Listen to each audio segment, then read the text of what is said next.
Okey, baik. Kita akan tengok uh,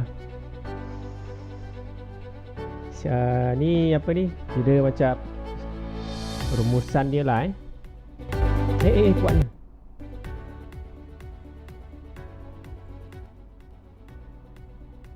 Okey, rumus saya cakap sikit lah pasal apa yang berlaku pada subtopik 6.1 ni.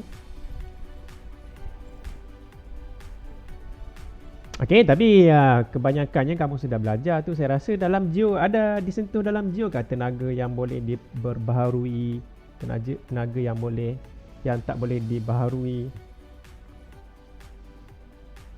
Ada kan?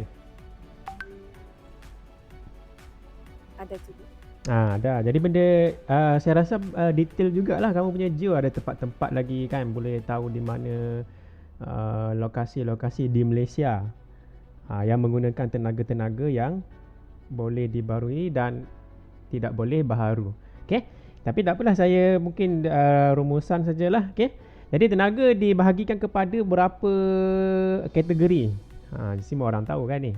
Ni ada satu boleh baharu, satu yang tidak boleh baharu.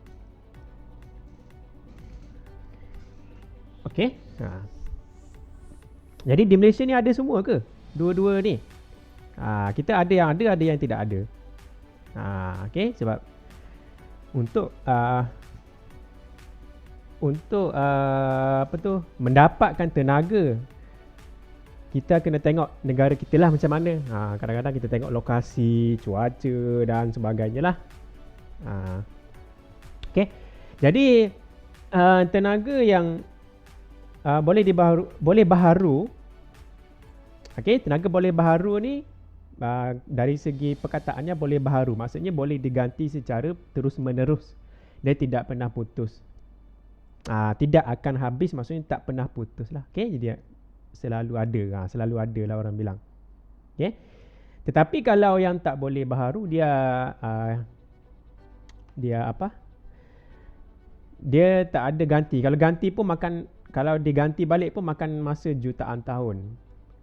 Macam yang kamu tahu petroleum lah, contoh mudah. Untuk hasilkan petroleum dalam bumi tu, petroleum tu dihasilkan makan masa jutaan tahun daripada kepupusan dinosaur tu, sisa-sisa dia tu dalam bumi tu, dia makan masa jutaan tahun baru dia boleh jadi minyak petroleum tu yang dalam bumi tu. Okey, jadi maksudnya susah dan tak boleh diganti.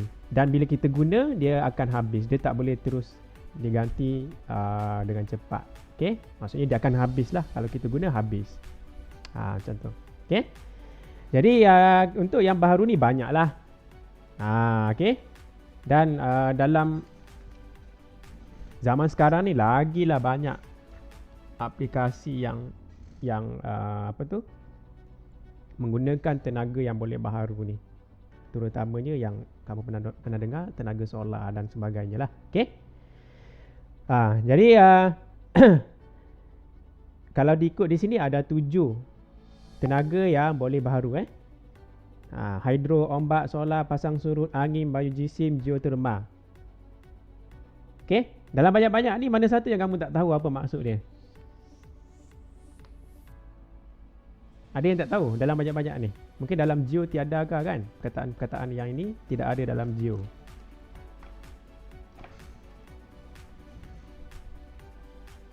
Semua tahu? Semua ni? Hidro. Kalau hidro tu apa? Air. Hidro air. Biasanya merujuk kepada Empangan. Empangan. Okey, empangan. Kalau ombak, laut lah. Okey, ni di laut lah tenaga ombak. Ombak tu bukan salah, ombak tu dia ada juga kelebihan dia. Tetapi di Malaysia ni, itulah saya kata, sebab di Malaysia ni tak berapa sesuai lah, sebab ombak kita pun dia bermusim. Dia tak ombak pun tak berapa kuat macam negara. Kalau negara orang putih, kamu tengok di TV kan, dia ombak dia tu siap boleh main apa tu yang di air tu, papan skateboard di air tu. Maknanya negara itu mungkin dia ada tenaga ombak. Dia boleh ambil tenaga daripada ombak. Tapi kita tak ada. Kita tak sampai tahap yang ombak yang begitu hebat lah. Okey. Okey, solar. Solar ni sangat penting. Inilah sekarang ni. Kalau kamu nanti kan, bidang solar ni banyak ni. Kalau fizik dia dalam bidang electrical. Siapa yang berminat tentang elektrik. Okay, ahli fizik dalam bidang elektrik. Ni. Saya dulu ambil lah beberapa subjek elektrik. Elektrik. Jadi aplikasi dalam penjanaan tenaga elektrik ni sekarang ni zaman dia adalah zaman tenaga solar. Okay, zaman tenaga solar. Sebab solar ni dia free. Dia tenaga solar matahari. Matahari free, kamu tak payah bayar. Okay. Kalau ombak tu mau cari ombak tu kena cari musim. Kalau ada tinggi, kuatlah tenaga ombak dia. Kalau rendah, kalau solar ni sepanjang masa ada matahari tu. Dia tak ada hari yang tak ada matahari kecuali malam lah. Maksudnya matahari kalau di bumi tu, di seluruh negara tu dia akan ada matahari. Okay. Berterusan lah. Kecuali kiamat. Kiamat tiada lah sudah. Okay. Yang ini pasang surut. Ni pun ada. Air pasang air surut. Okay, bila air pasang air surut tu dia ada perubahan kan, pasang surut. Bila perubahan itu menyebabkan boleh menjanakan tenaga atau boleh memutarkan turbin ataupun apa dibilang tu? Ialah turbin kipas yang pula. Okay, bila boleh berputar tu maka boleh menjana tenaga elektrik. Yang kamu buat hari tu lah turbin tu ya, yang berpusing tu, pasang surut. Kalau tak ada pasang surut tak boleh lah. Okay. Tapi kita, negara kita ada pasang surut. Okay, angin macam biasa angin. Biasanya di pantai, di laut. Okay, angin. Di bukit pun ada di bukit. Biogeosim. Okay, biogeosim tu apa?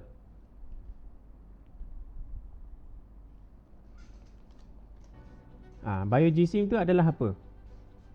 Tenaga dari mana tu biogeosim? Haiwan. Tenaga dari, betul. Tenaga daripada haiwan. Bukan haiwan hidup lah. Maksudnya bila haiwan tu mati meninggal dunia, innalillah, ataupun tumbuhan-tumbuhan yang meninggal dunia, kayu-kayu reput semua tu, okay, kita boleh hasilkan tenaga. Maksudnya kita boleh kumpul semua itu, letak dalam satu tong ke apa kan. Kalau dikilang dia ambil sisa-sisa tu, dia buat bahan api, dia bakar lah. Jadi dia apabila dibakar, haba tu dihasilkan kan. Haba itulah yang memutarkan turbin tu, yang menggerakkan apa-apa barang peralatan elektrik lah, menjana tenaga elektrik daripada putaran turbin tu. Jadi itulah cerita dia, biogeosim ni.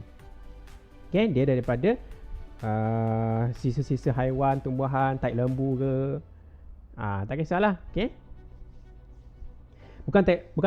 Bukanlah maksudnya taik lembu yang fresh tu. Tidaklah, yang fresh tu basah macam mana mau bakar dia kan. Dia mesti yang kering lah, yang sudah dibiar lama ke kan. Ada proses-proses dia lah. Okay, biogeosim. Okay, dan geoterma. Geoterma ni apa?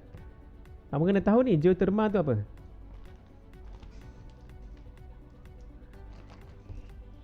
Geoterma.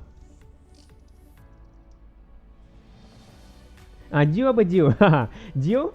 Kalau geo apa? Kamu ambil geo kan? Jadi mesti tahu maksud geo tu apa? Asli bumi Tanah. Geo. Geo adalah apa? Cuba Google je geo tu apa? Geografi lah, dia punya perkataan penuh geografi. Jadi apa tu geo? Yang berkait dengan bumi lah kan? Okay, geo. Kalau terma tu apa?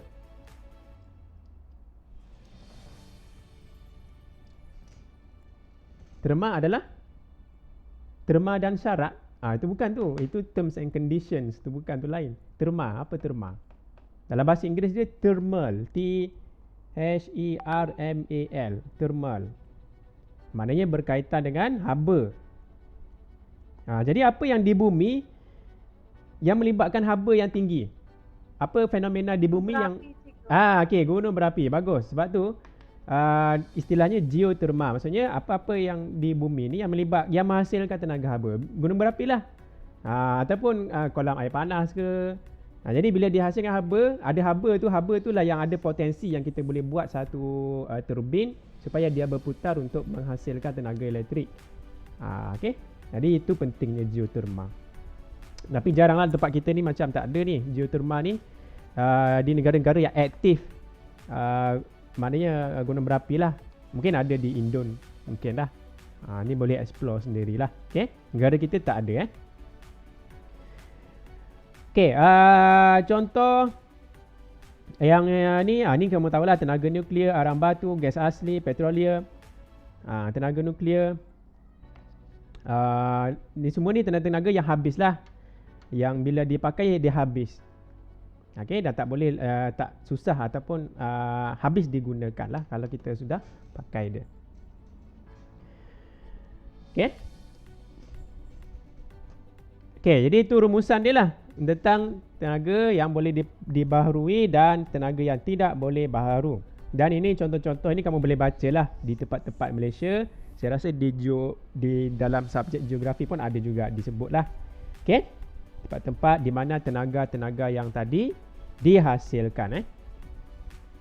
Okey, proses ni yang penting ni yang saya suruh kamu buat hari tu supaya kamu boleh menerangkan macam mana tenaga elektrik itu boleh terhasil. Jadi itulah projek dia yang kamu buat hari tu. Tapi saya belum baca lagi lah beberapa yang hantar tadi tu. Saya belum lagi baca.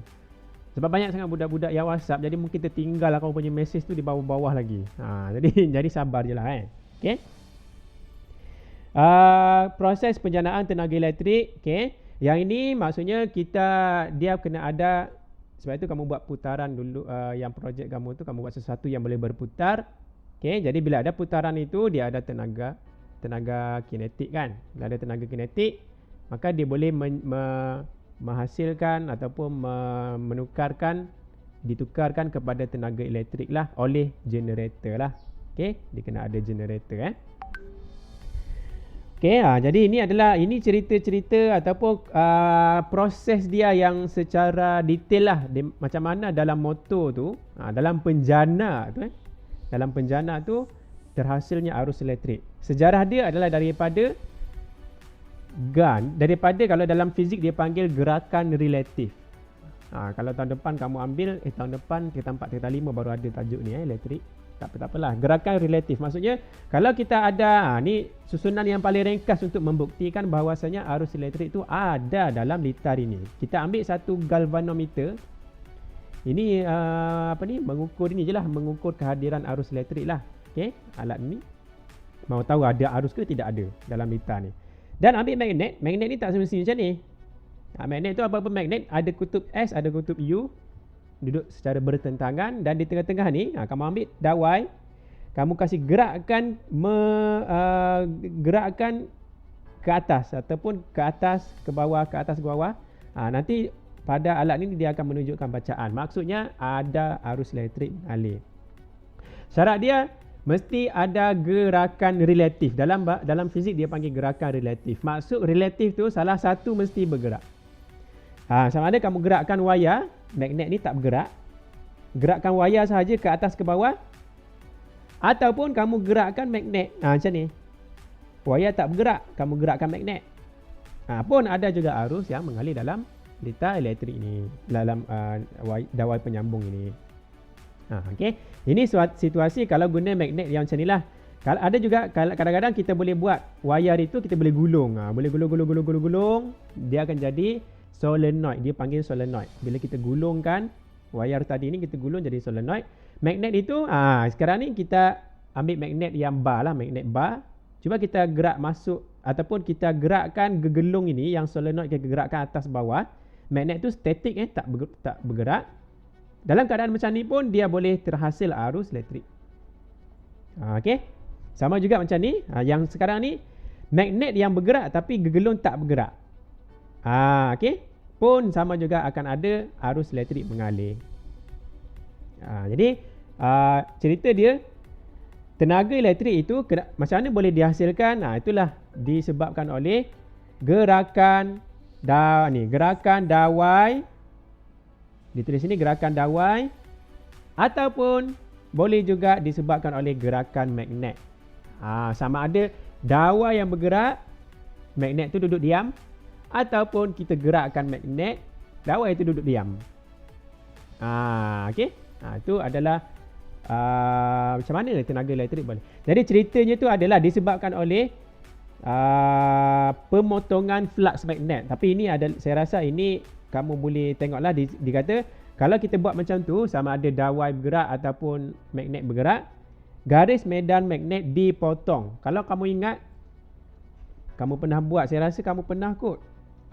Kalau kita ada magnet, okey, ini kutub S, okey, ini kutub U, okey, ini magnet okey, dia ada garisan magnet. Setiap magnet dia ada garis-garis medan magnet.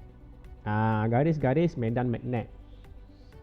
Okey, jadi daripada U ke S, kan, daripada kutub U ke S, saya rasa semua orang tahu ni kan, daripada U ke S, dia punya garis medan magnet, arah dia daripada utara ke selatan. Jadi dalam kes kita ni, garis magnet dia tu ada. Jadi bila kita gerakkan dawai ke atas, maksudnya kita melanggar, seolah-olah kita kasih putus itu garis medan magnet. Kita kasih putus dia. Bila kasih putus dia, maksudnya dia ada satu denyutan yang menyebabkan elektron-elektron dalam dawai ini, elektron dalam dawai itu boleh kata terkejutlah. Okey, dan bergeraklah. Jadi bila dia terkejut, dia bergerak. Jadi sebab itulah ada arus elektrik mengalir. Ada denyutan di situ. Okey, jadi itulah maksudnya pemotongan tadi tu. Jadi garis medan magnet dipotong. Yang inilah garis medan magnet dipotong. Apabila kita ada gerakan dia, gerakan dawai itu ke atas ke bawah, ke atas ke bawah, dia memotong garisan medan magnet. Garis medan magnet itu kita nampakkah? Adakah kita boleh lihat garis medan magnet tu?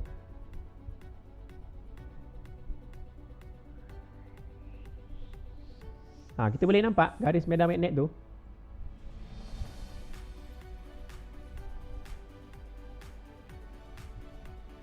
Any respond?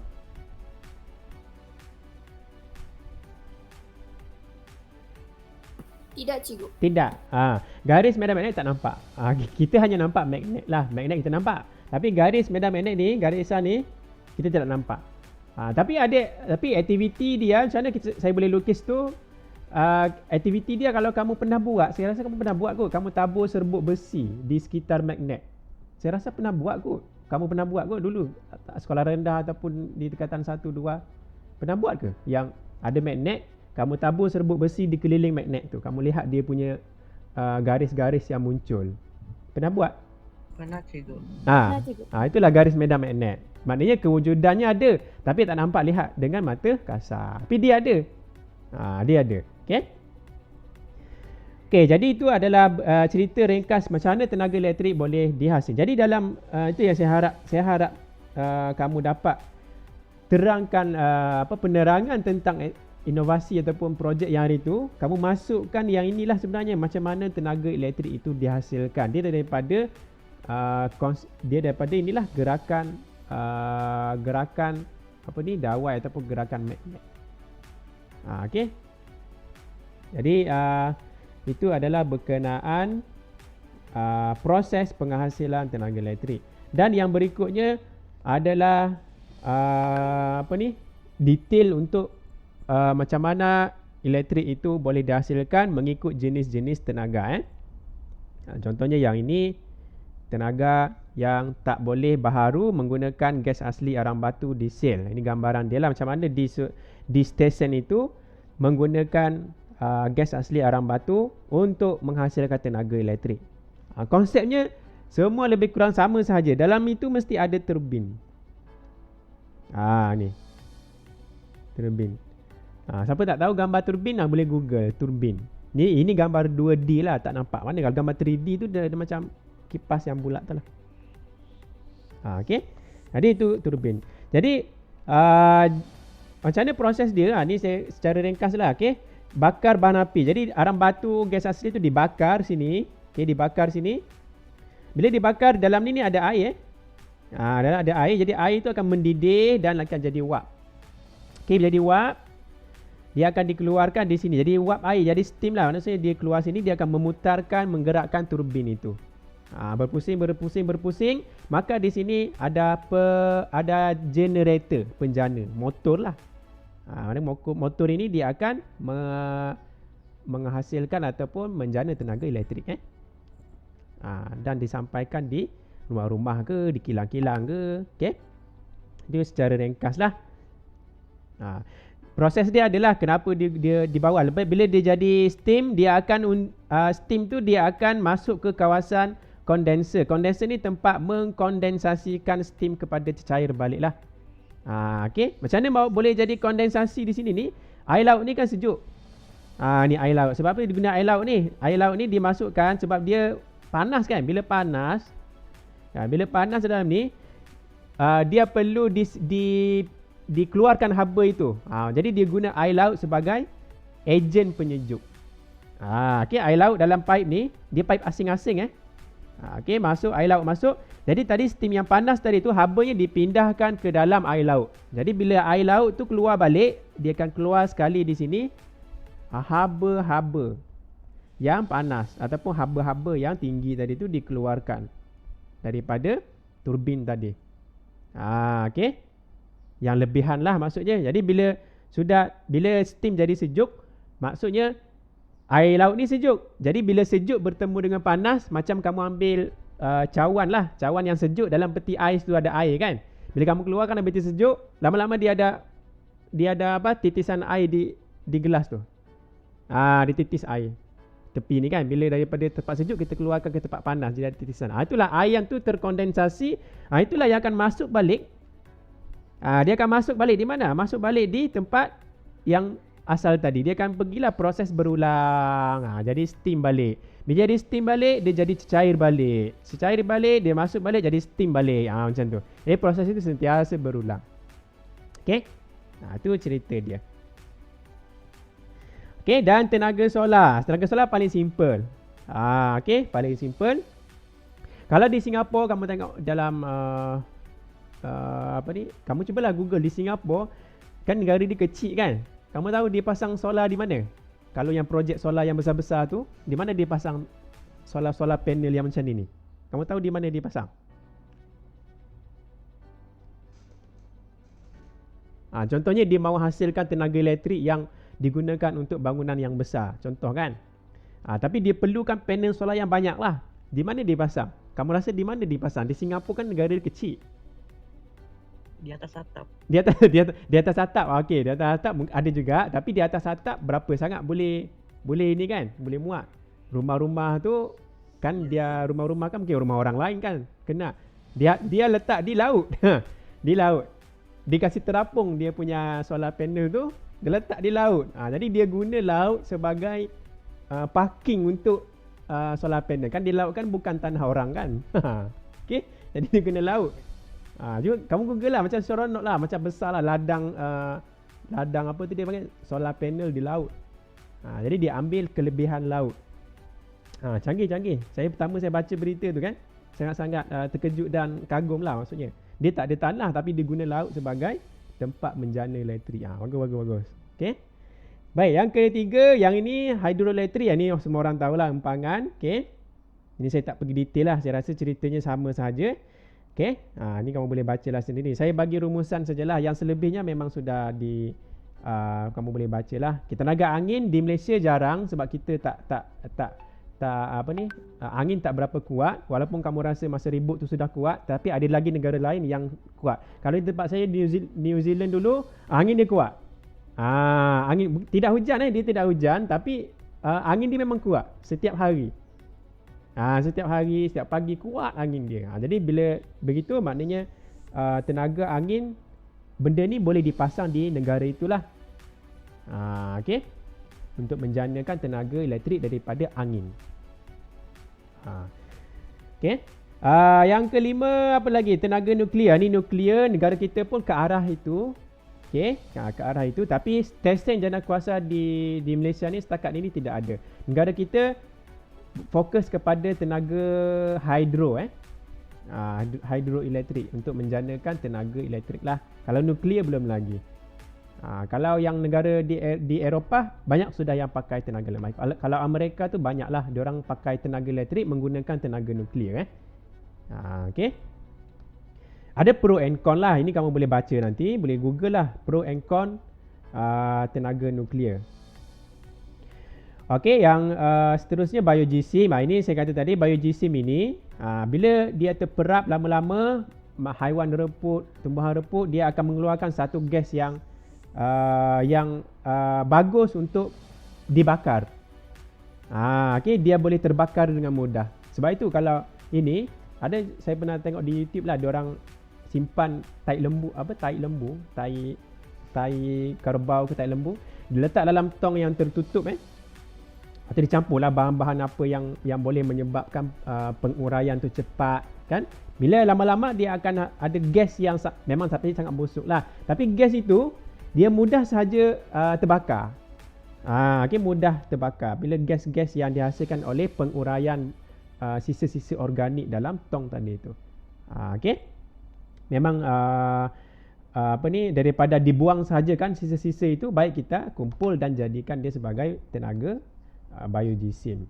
Ini adalah salah satu alternatif lah untuk menjanakan tenaga elektrik. Tapi kesemuanya memang ada turbin lah. Okay, dia ada turbin lah di sini. Dia ada turbin lah, maksudnya apa-apa pun di sini memang ada turbin. Sebab turbin inilah yang akan memutarkan dia akan memutarkan penjana yang menghasilkan tenaga elektrik lah kemudiannya. Okey.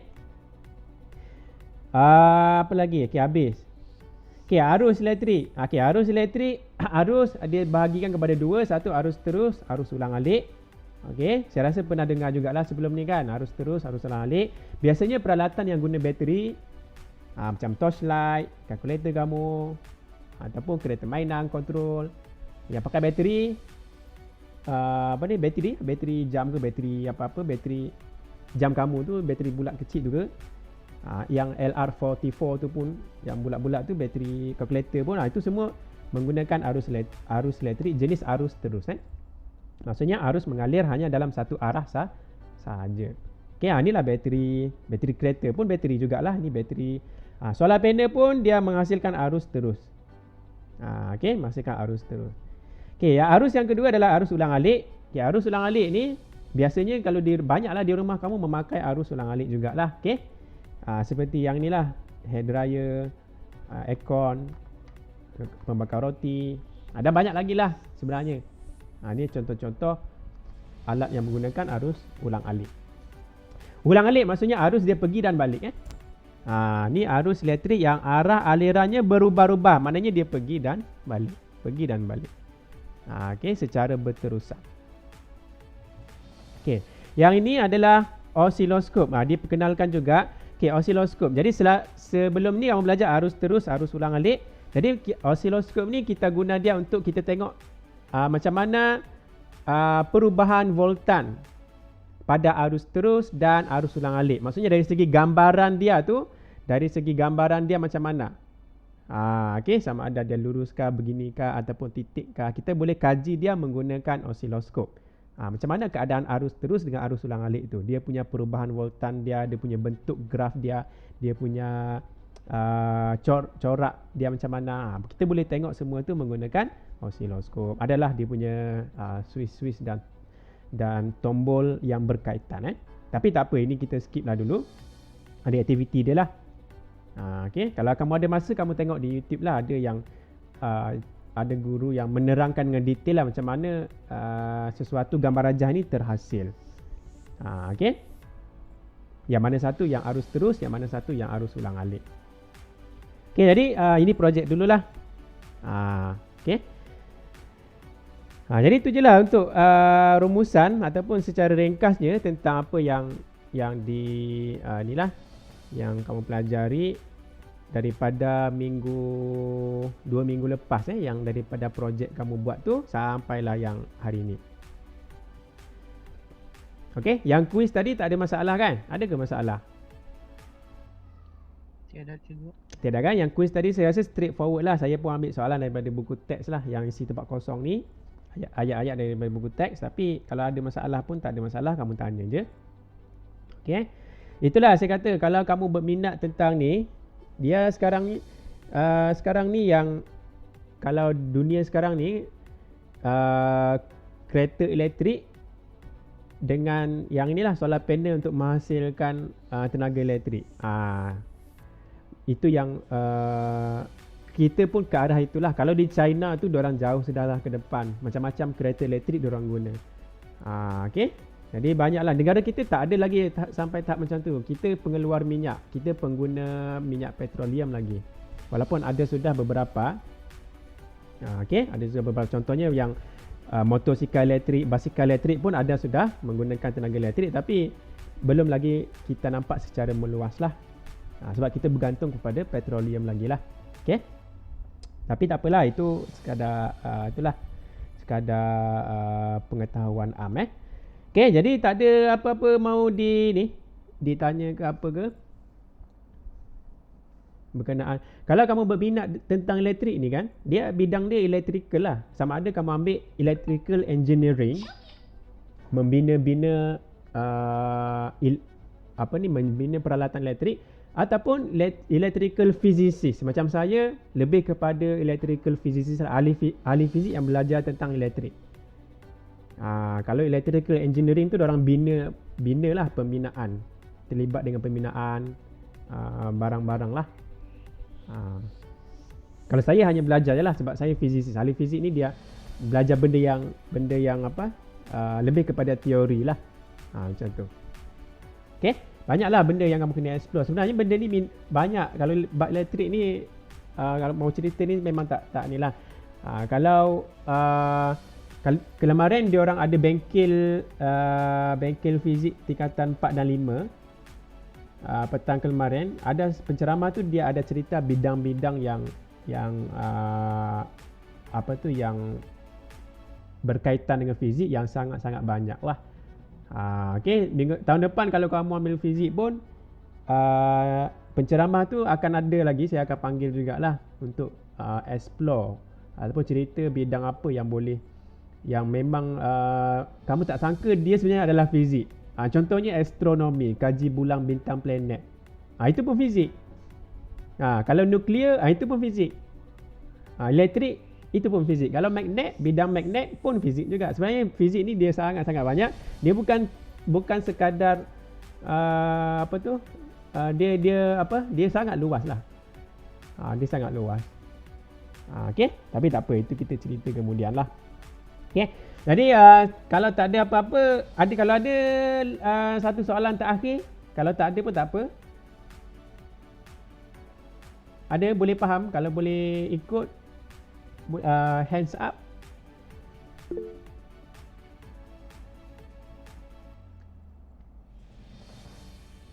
Okey, boleh kan?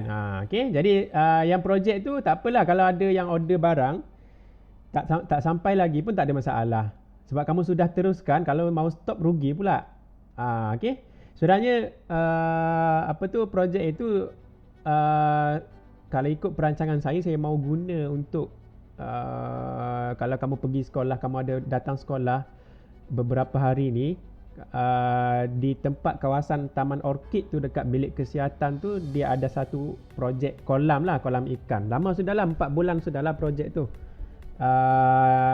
Di situ ada air terjun lah. Jadi air terjun tu sebenarnya sebab ada air terjun, bila ada air terjun, sebab itulah yang projek kamu tu boleh diguna pakai untuk bila dia terjun air tu boleh berputar turbin tu. Itu adalah saya punya perancangan awal lah. Tapi tak apa, kita tengok macam mana keadaan.